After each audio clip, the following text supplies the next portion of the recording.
Cool. Well, hi everyone. My name is Kevin. Today I'm here just to talk a little bit more about a company that I've started called Fora. Um, and hopefully y'all can see my screen and everything. Um, I guess I'll start with I guess an introduction to myself. So I'm the CEO and founder of Fora actually, and this team of ours is actually a lot more. I wish my co-founder could be here, but I'll say a little bit more on that. Um, so what I really want to spend time on today is just to tell y'all about the Fora journey and really how we got to where we're at today. I put a rocket ship there. It's pretty, it's a, I'm dreaming of a rocket ship, but hopefully we'll get there soon. Um, to kind of tell you a little bit more about us, so with myself, I started this company with my co-founder. His name is Lewis.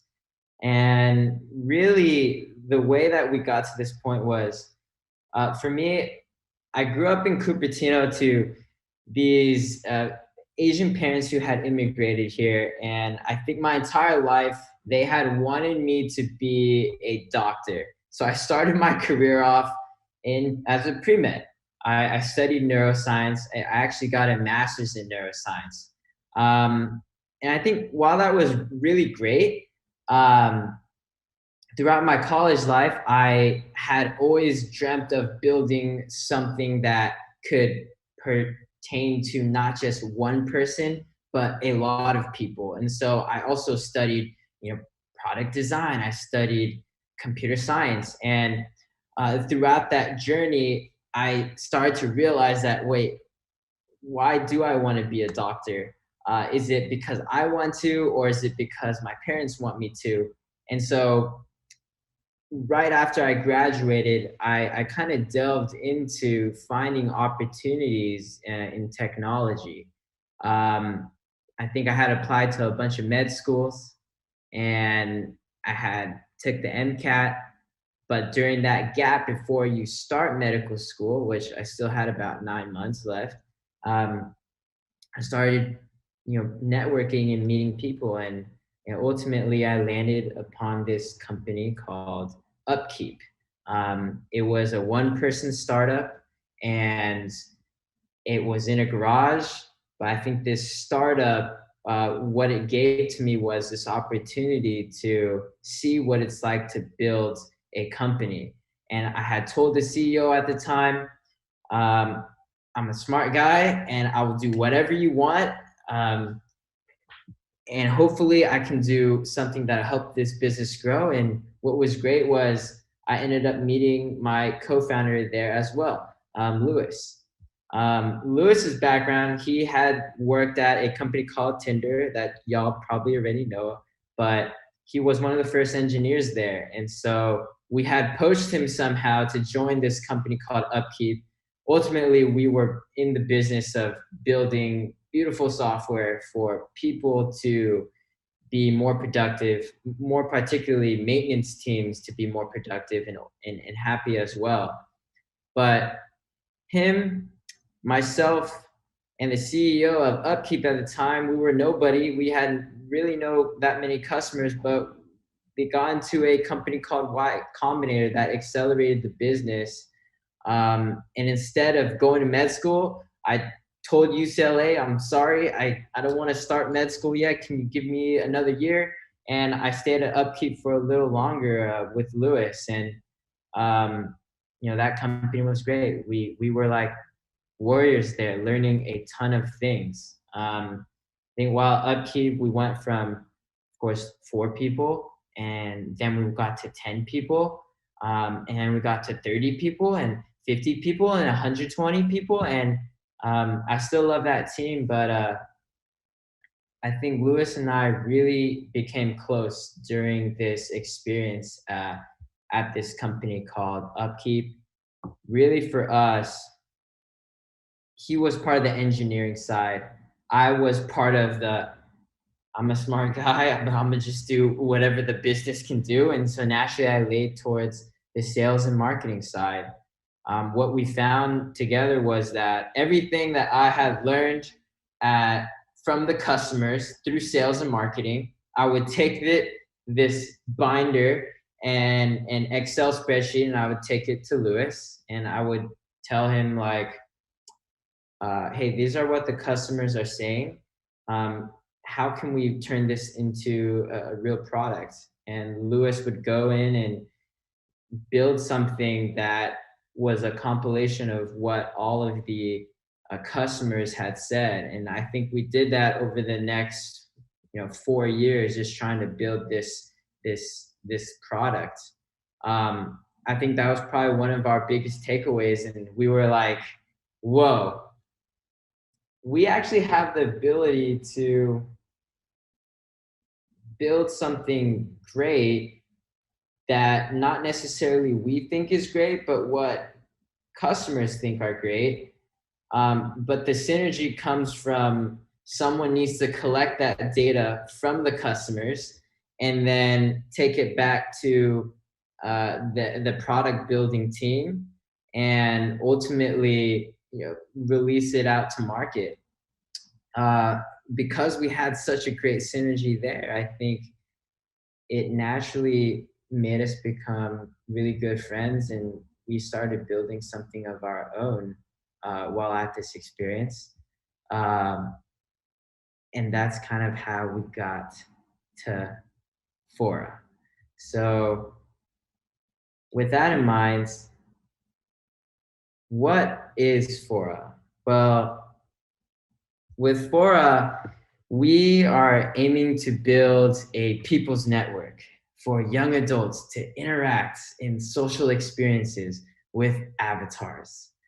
While we were at even Upkeeping in our past, with Lewis, he was at Tinder really early on, and he had imagined this experience that I'm gonna build an app that is gonna create meaningful relationships for people.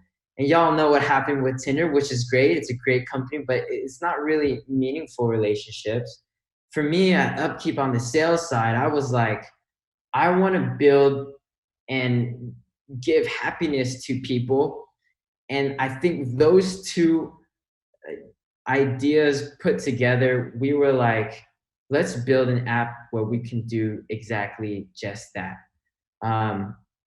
With Fora, we put ourselves in our college shoes, which isn't that long ago, actually, of what we really liked about our experience. Was it the neuroscience, hardcore molecular bio that I was doing, or the physics classes for Lewis? Was it the hardcore chemical engineering and computer science? Yeah, that was interesting, but what is most memorable to us is the people that we've met and the conversations that we had. And for us, really, we saw kind of the landscape of how we could do that and replicate it. And we found that, well, one, doing this on camera is quite hard because, with even COVID, my hair is growing longer and longer.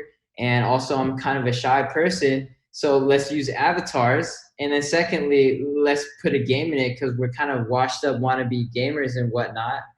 But for us, really, that's kind of how we came up with this idea. And so, as you can see, it's the avatars, that's your virtual identity. And you have other people that you can potentially interact with.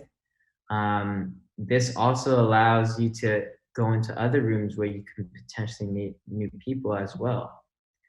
For us, really, we saw that, well, is it the avatars that really, I guess, make us innovative, that copy your mirror, your facial expressions? We didn't think that was the case. We thought it was like how people interact. And so we thought of like new ways that you can talk with each other. It wasn't just like this conversation that was an open canvas. And so we started to build more and more on how we could change how people interacted. So that's what Fora is. With that in mind, would love to tell y'all a little bit about why we chose to work on Fora. Um, if you kind of look at the market of how people interact today, it started with in-person interactions. If you think about in the 1800s, even in the 1700s, the only way that you can really meet someone is in person. That's really long ago, actually. But how about before COVID? The best way to meet someone was probably through a mutual friend, through some type of event like a dance or a club that y'all are in. We saw this huge shift from this in-person interaction being the crux of how we meet to digital interaction. And this meant it was virtual, it was online somewhere. For us, really, we saw that how can we continue to ride this wave of folks talking to each other virtually? And we saw this gray space because there are so many other companies that are trying to do so. Um, I think what we saw in this gray space, if you will, was, well, how can we inject something that it seems to be lacking within this digital interactive space? And we thought that it was authentic connection. We saw that the world was craving authentic connection, but really for us personally, like we really craved authentic connection. Yeah, I would say like we have friends and we have people to talk to, but what we wanted was new perspective, new people that we could also share these connections with. When I reflect back to like 2020, when I reflect back to college even, and I think about what that time was spent doing, and I think some of the best moments there were the new friends that I made. They were the new perspectives and stories that I've heard. I think as our lives started to progress, we found this, I guess, this closing funnel of meeting new people. And with COVID, even, we felt that it was even harder to do. So we looked online and we're like, okay, well, how about house party? House party was only with our close friends. We looked at other platforms. Well, I did say we're wannabe gamers and we're terrible at gaming, so no one on the gaming world wanted to be our friends. We were looking everywhere that like, where can I just be myself and meet new people? And it was quite hard for us to find. And so we believed that, well, let's build a platform that focuses on authentic connection. And that's why we put in avatars. I don't have to focus on how I look. I focus on the conversation, and the avatar will do its job mirroring how I look. Um, we started to think of different experiences. How about like topics? How about low pressure ways to talk?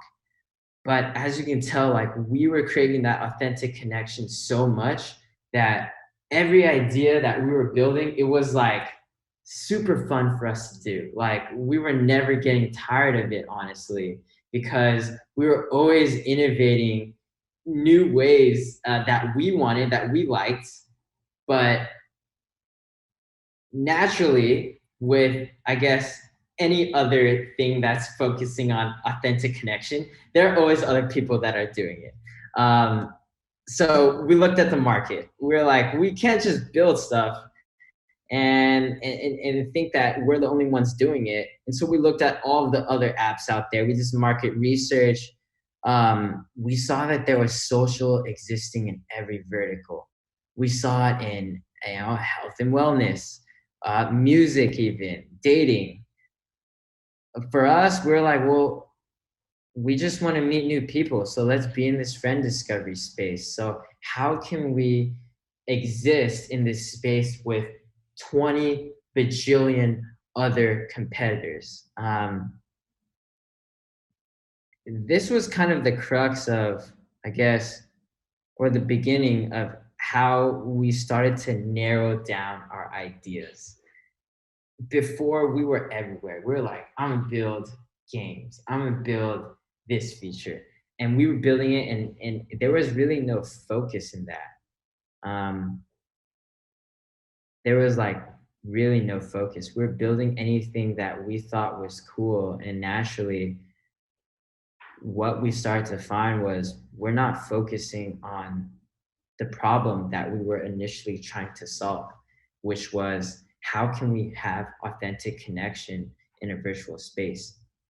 So, with a little bit more market research, we decided that, okay, I think we got it.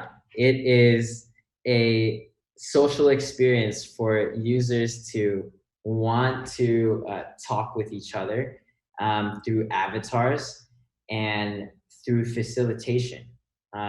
We built this and we designed it, and we did it literally in like 2 weeks, and we just shipped it out through a beta test, and we naturally got just some pretty interesting metrics. We started to measure it through just the number of minutes that people were talking.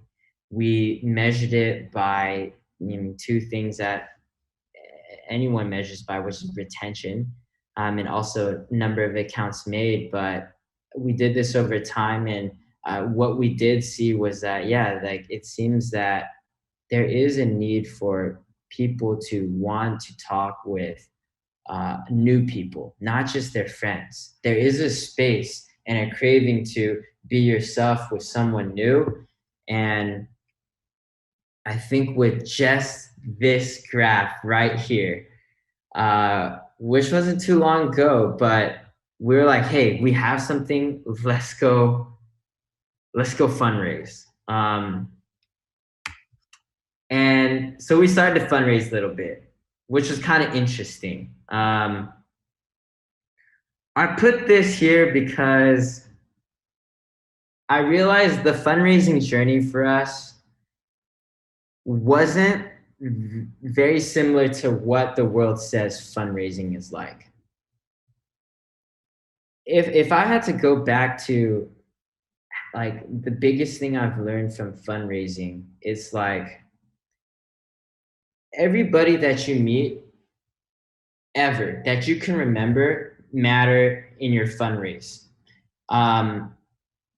Because those people potentially have the opportunity to be somebody in the future and know somebody that might actually have extremely high net worth to potentially give you money. I give this one chart right here because this is one of the just trajectories that I had followed. I had met this guy. His name's June. He's a comedian, actually. And I moved into this LA. I was basically nobody. I was at this startup. No, like really no one knew what Upkeep was even, but he was this burgeoning comedian. And I had met him. We had become friends, but there was nothing for me to gain from that experience except for the fact that it was a new friend. It was one of the most memorable friendships, actually. That connection of mine, he ended up getting casted into this media company that made a ton of YouTubes about thought-provoking conversations. And it's called Jubilee Media. And he introduced me to the CEO of Jubilee Media, who, by the way, is one of our investors today. That person, his name's Jason, introduced me to the founding team of Twitch. That was a great conversation. That team introduced me to YouTube. The founder of YouTube is Steve, and he introduced me to Will Smith's VC. And all of a sudden, this network of someone that had nothing to gain from led to a really big network for me to now fundraise from. I have so many other networks that grew like this. A friend in college named Lewis Kang, he introduced me to Reid Hoffman. Reid Hoffman introduced me to the CEO of Moderna. And all these people I had never thought at the time were going to be the reason why I would get fundraising from. Um, and that's the biggest piece of advice I have to anyone who's looking to fundraise, actually. Yeah, you can go in and pound the phones, do cold calls. I don't know if that's the smartest way for anyone to fundraise. In fact, it's extremely time consuming. It's extremely hard because you're going to get no one to pick up. Um, but what I leaned on was just the people that I met in college, the people that I met in everyday life. And that really led to this experience of warm introductions so that I can fundraise. And I wasn't even looking for fundraising from June, who I'm extremely appreciative of. But it just was, I want to meet new people and I want to show you my best, but I'm never going to close the doors to meeting you for any reason. And I think back all the time to when I was in college, and all the people that I knew. Everything you do in college, yeah, sure, getting the A is great, but I think it's the people that you ultimately meet and knowing that they potentially have the ability to allow the future of your company and the livelihood of it, honestly. Um, this is only one of the tracks that allowed us to allowed my company to fundraise this little small humble pre-seed, honestly. But I do realize that what I know now is that investors don't really respond if you don't have a warm introduction. And sometimes it's just as simple as that one person that you met in that one class in college. And that's kind of my advice to anyone who might be interested in entrepreneurship. Um, is that yeah, people really, really matter. Um, so yeah, so with that in mind, like we started to fundraise and I met some really cool people throughout this entire journey. But really, for us, the next milestone outside of a pre-seed is to get to some traction. And we need to build this narrative, honestly, that hey, this is a company that sticks. And so, yeah, I can get a million downloads. Uh, but really, the goal to get to the next stage is what they call product market fit. And that means people want to stick around and they want to stay on the app. And even better, they want to share this app with other people. Um, and so, yeah, naturally, that's what we're trying to use this money that we have with so that we can get to the next milestone is finding a feature in an app that someone will stick around for. I think every industry has different benchmarks.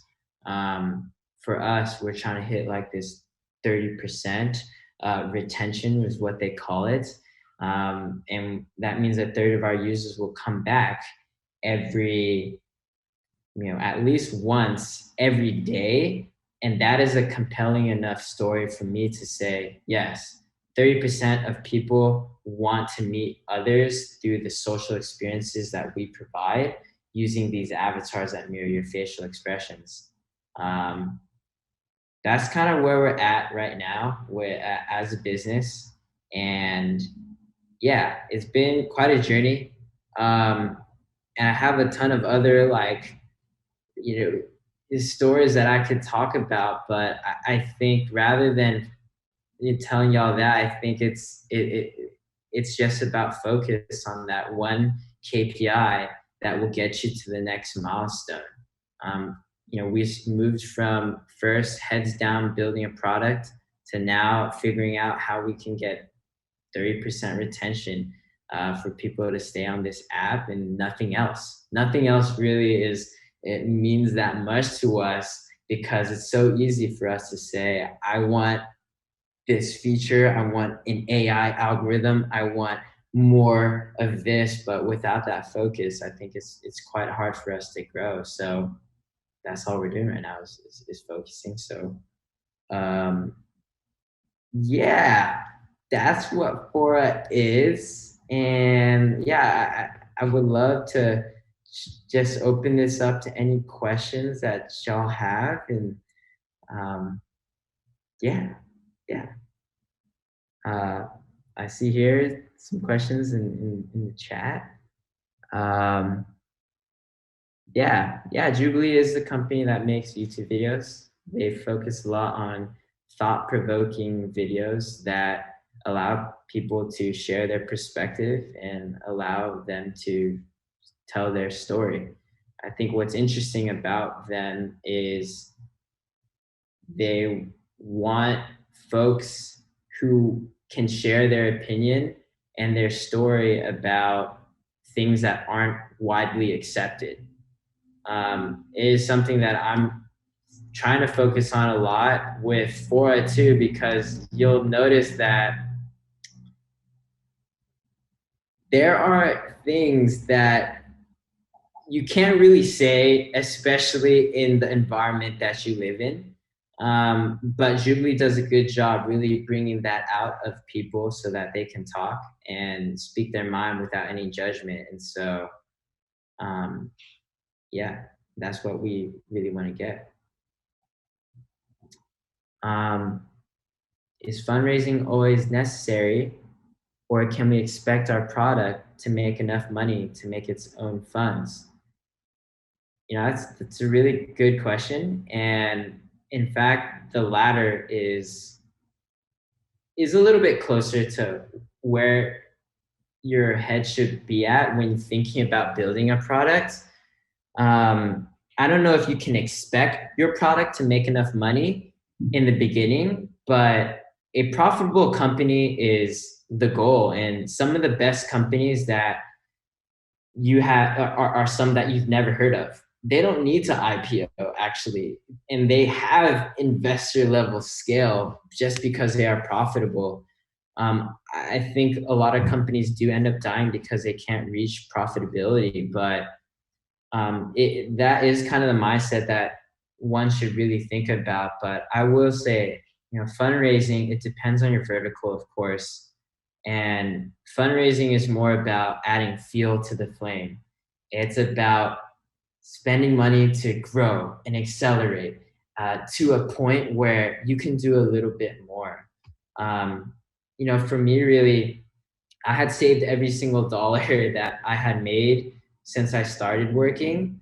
Not everyone needs to do that and should do that, honestly, but I didn't need to fundraise that much money. In fact, I only gave a very small percentage of my company to get this fundraise because I used a lot of my own funds. And I think what folks say a lot is founders usually don't realize how valuable their equity is until they need to realize that, which is when they're a lot bigger. And I wouldn't ever give more than 30% of your company this early on. Like, I would say probably until you get to a series A, meaning you have a stickiness and you have product market fit, like sure, like let's think about 30% then diluting it that much. But it's more about how can I get to the next milestone. And when I came out into this fundraise, it's like I'm only raising the bare minimum for us to get to the next milestone. And it's pretty tough because I see competitors all the time that raise 5 million, 10 million. They have more money, more time, more resources. And I'm like, holy moly, how am I going to compete against that? But at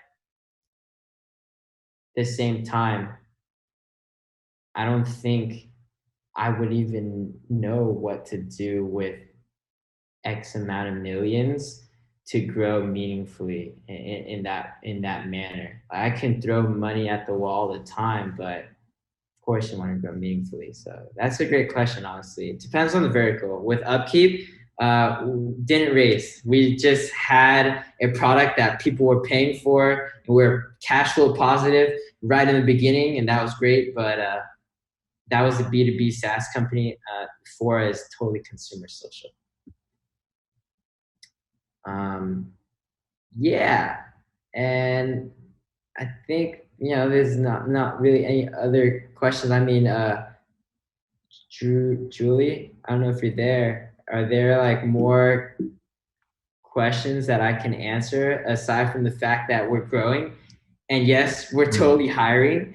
And oh, I heard somebody. Yeah, I have a question. Sure. Why are you guys aiming for customer retention and not expanding your customer base? Like, Yeah, Fora actually like DM me on Instagram to join their Fora stuff and stuff. And like I was really interested, but I have an Android and this app's on iOS. So what are yeah, your plans on expanding like onto other platforms? that's a great question.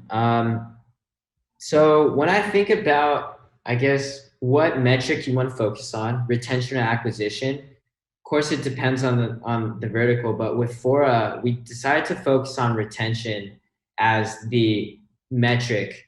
Well, there's a lot of metrics there, but it's what we wanted to focus on right now. Why? Because we felt that retention is the machine that allows acquisition to happen. What I mean by that is, with having a mechanism that makes folks want to stay, means that you start to solve this problem in the startup world called the chicken and the egg problem. It means, how do you get value from the product if there's no users on it? And so I can throw a bunch of money into acquisition and get a million people on the app, but if they leave right away, there's no retention, then every time someone joins, they're not going to see anything there to be done. And so with retention being the focus, you focus on how to make folks stay and ultimately love it, and they're going to come back every day, every week, depends on the metric. For us, we're measuring how often do you stay on a weekly basis. And ultimately, as they come back, more and more come back on a weekly basis, then you have people or things happening in the app. And now with timing, you can start throwing acquisition on it. And that ultimately makes the experience much, much better. This, of course, is in a consumer social standpoint and consumer space. Some apps only need one person to get value out of it. For us, we need not just one, we need like 100,000 things happening in the app at the same time. So for us, retention is the oiled machine that we think will help us grow, and we can continue to throw acquisition on it afterwards. To your second point, Android, that's funny that you asked. My co-founder, Lewis, he actually built Android for Tinder, and I don't know where we got this from, and it might be a founder mistake. We were like, let's build iOS first. Seems like the cohort mass of people use iOS. Let's build that. And it might be a mistake for us. And we plan totally to build Android in the next coming months, actually. So yeah, hopefully we can release news on that and let y'all know that it will be on more devices. And plus, I think Android is growing. I'm from Cupertino, so I was like, iOS for the win, but that's not always the case. Are we looking for interns? Yes, we are. I would love to figure out how to talk with you. Right now, we actually have 7 interns at UCSD, UCLA, USC, Stanford, and UC Berkeley. And it's funny, I don't have any at UC Davis. I would love to talk actually in that manner, whether it's for growth, product design, even engineering. Would love to see if that makes sense. New grads, yeah, we are looking for new grads, but it really depends on the department. I think for engineering, it would make sense if y'all like some type of real-time engagement, like video or audio. That's something we're willing to throw a very meaningful dart for and really help grow that experience. For maybe back end, it'd be hard for us to give an experience for a new grad because I didn't say it here, but we're not that great at back end. Front end, we're pretty good at. So that might be an interesting conversation. What's current cohort look like?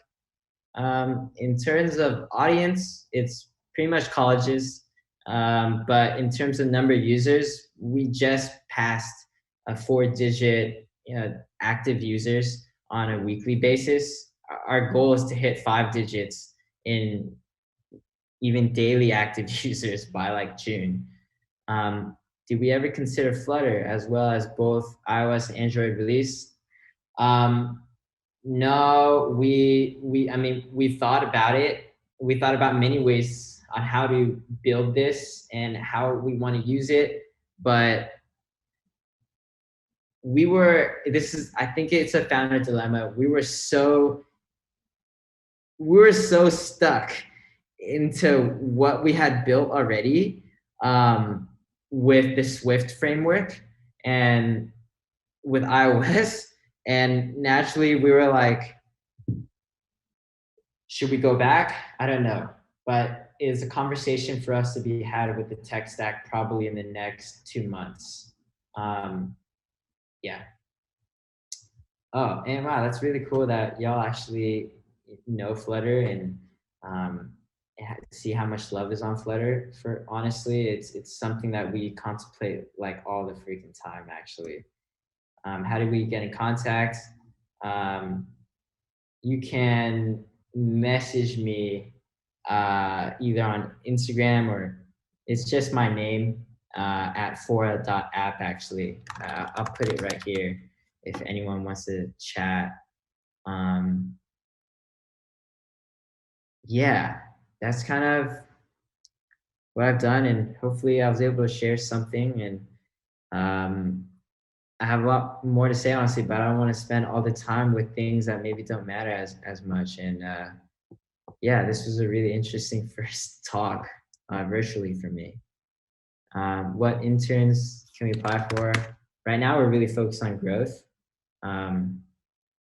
but we are open to any other type of internships. But like I said, with engineering, if anyone likes WebRTC, Agora, Twilio, these are things that we're getting better and better at every day, and we would love to share it. But I will say that being an internship, being an intern at our company is like laying down the tracks as we go.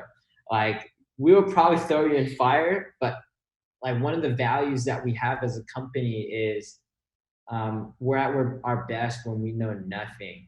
That means you have all of this exposure to potentially gaining experience from so many different places, and a lot of that experience will probably be the wrong way to do it. But in my opinion, that's the best way to learn. And with Upkeep, when it was just 3 people, I literally did every single thing that was wrong in terms of growth. I was spinning signs that said Upkeep, that said, yo, use our app. And that's the wrong way to do it, but I wouldn't take it back because it did get our first paying customer. And I'm not going to make anyone at Fora do it. I think we're a little more directional than that now. But yeah, we'd probably throw you in fire for anything, even engineering. There's so many new tech that use engineering. You kind of brought one up already with Flutter. So yeah, that's all I got. Thanks for listening. Julie, what should I do now? Oh, yes. Thank you so much, Kevin, for sharing about your experience with Fora and about the different positions that you're hiring for. I definitely do think one of the most exciting parts about, working for a startup is all of the different growth opportunities and just kind of figuring things out as you go along. For everyone who's still on the call, if you have any other questions, feel free to, continue asking in the chat, or if you want to unmute and ask, then go ahead. But Kevin did drop his email into the chat if you do have any other questions for him or about like his company or his experience or anything else.